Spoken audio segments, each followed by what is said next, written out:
What you see here is $10,000 on the table. You can take this money as a loan, but I will charge you a little bit of interest rate. Like most people, you take the money and you go buy a nice car. But in 10 years, it's time to pay me back.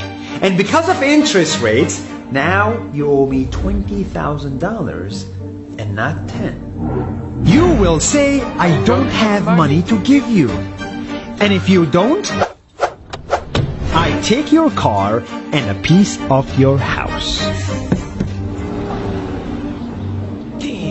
This is how debt works. And after 3 years of traveling the world, I noticed that this is exactly what China is doing.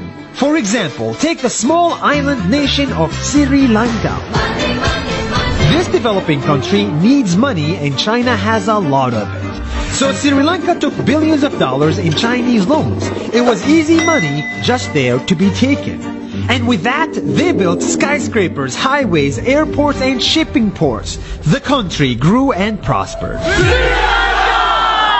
But few years later, this easy money came with interest rates, and Sri Lanka was so much in debt that it couldn't pay back China its money. And the only way out was to give China control of what they had built. In other words, Sri Lanka lost a piece of its home to China because of debt. This is the Chinese money trap. And it's a real thing I saw all over the world.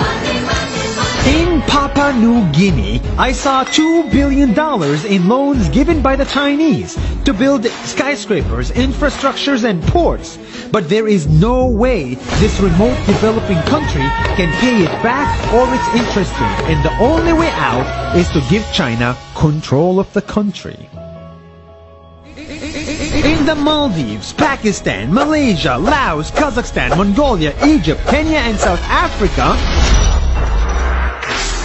the same thing is happening, and many countries are struggling to pay back Chinese loans. If you look closely, all these infrastructure projects like highways, ports, and bridges connect to China through the sea or through the land to form something far bigger, far more powerful than just a bridge. A new Silk Road. The world is already made by China, and I think slowly it will be owned by China. Don't get me wrong, building bridges, ports, highways, and airports is a great thing for the people in the country, but they come at a very high cost. And when these countries can't pay back the loans, these countries will lose their homes. One thing my parents had taught me is that there's no such thing as a free lunch or a free ride.